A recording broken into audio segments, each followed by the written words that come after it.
आइए राजस्थान की खबरों के लिए चलते हैं न्यूज रूम, जहां मौजूद है मेरी सहयोगी मनुराज सक्सेना। शुक्रिया आशंका और सभी दर्शकों का इस खास सेगमेंट में स्वागत है। मैं हूं आपके साथ मनुराज सक्सेना और इन सेगमेंट में हम आपको खबरें ही दिखाते हैं, लेकिन अखबार की झलकों से। तो चलिए आपको बताते हैं किस अखबार ने कौन सी खबर को प्रमुखता दी है।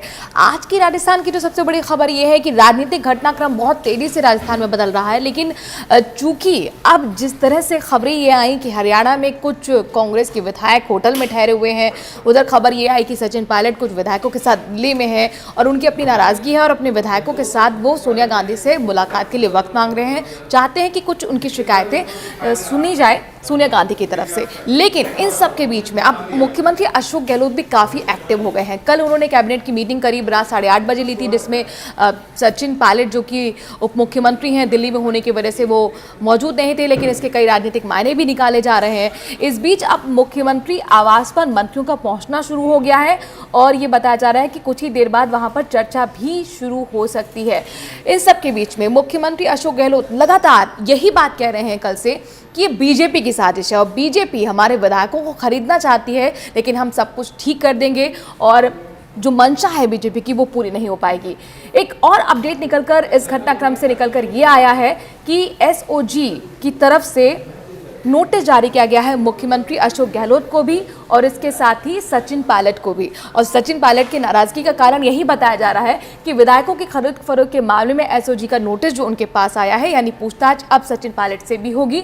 तो ये कहीं ना कहीं जो है कॉन्फ्लिक्ट की वजह दोनों नेताओं के बीच में बताई जा रही है। इस खबर से जुड़ी हुई जो भी अपडेट निकल कर आएगी सबसे पहले अपने दर्शकों को देंगे। साथ ही आपको बता दें कि अभी मीटिंग बताया जा रहा है कुछ देर बाद शुरू होने वाली है। मुख्यमंत्री आवास पर कौन कौन पहुंच चुका है? चिकित्सा मंत्री रघु शर्मा पहुंच चुके हैं, गोविंद सिंह डोटासरा पहुंच चुके हैं, हरीश चौधरी भी मुख्यमंत्री आवास पर पहुंच चुके हैं। तो जैसे ही मीटिंग शुरू होगी सबसे पहले स्वराज एक्सप्रेस आपको अपडेट देगा। इसके साथ ही जिस तरह से राजनीतिक घटनाक्रम तेजी से राजस्थान में बढ़ रहा है, फोन टैपिंग की आशंका बहुत सारे लोगों को, खासतौर से जो संगठन के नेता हैं पार्टी के और साथ ही जो विधायक हैं उनके बीच घर कर गई है और इसीलिए वो क्या कर रहे हैं कि नेटवर्क कॉल करने की बजाय व्हाट्सएप कॉल करना बेहतर समझ रहे हैं। वो सोचते हैं कि अगर व्हाट्सएप कॉल किया जाएगा तो शायद दूसरा इंसान जो है फ़ोन टैप नहीं कर पाएगा और हमारी बातें रिलीज़ नहीं हो पाएंगी। ना सिर्फ सत्ता पक्ष के लोग इस बात से डरे हुए हैं बल्कि विपक्ष के लोग भी डरे हुए हैं। और आपको याद होगा बीजेपी ने कुछ वक्त पहले ये आरोप भी लगाया था कि जो सत्ताधारी नेता है वो फ़ोन टैपिंग कर रहे हैं।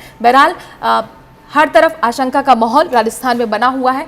इसके साथ ही अगली खबर का रुख करते हैं, जो खास तौर से जो Facebook social media Instagram use करते हैं उन लोगों के लिए खबर है। चूँकि बहुत सारे लोगों का मन में ये आता है कि उनके फॉलोअर्स बढ़े और उस फॉलोअर्स को बढ़ाने के चक्कर में कुछ ऐसी वो हरकत कर जाते हैं जो आपके लिए भी काफ़ी दुखदायी होगी अगर आप ऐसा सोच रहे हैं जिस तरह से इस व्यक्ति ने सोचा है। ये व्यक्ति आपको दिख रहा होगा, इस व्यक्ति ने क्या किया, ये 20 साल का लड़का है, जोधपुर का रहने वाला है और सोशल मीडिया पर अपने फॉलोअर्स बढ़ाने के चक्कर में उसने राष्ट्रपति के साथ फोटो एडिट करके अपनी डाल दी और खुद को सम्मानित भी कर लिया। बहुत सारे बंधाई संदेश आने लगे, अचानक फॉलोअर्स बढ़ गए। लेकिन यहाँ पर फिर बाद में जिस तरह से साइबर फ्रॉड के मामले में पुलिस ने अब इसकी गिरफ्तारी की है, काफ़ी छानबीन की गई और पता लगा कि ये जो पूरा मामला था ये पूरी तरह से फर्जी था और एडिट करके राष्ट्रपति रामनाथ कोविंद की फ़ोटो इस व्यक्ति ने अपने साथ लगाई थी। तो अगर कोई सोच रहा हो कि फॉलोअर्स बढ़ाने हैं और इस तरीके की दिमाग में कुछ चीज़ें चल रही हो तो ये चीज़ें दूर हो जानी चाहिए, क्योंकि ये साइबर फ्रॉड के मामला भी हो सकता है। अगली खबर का रुख करते हैं।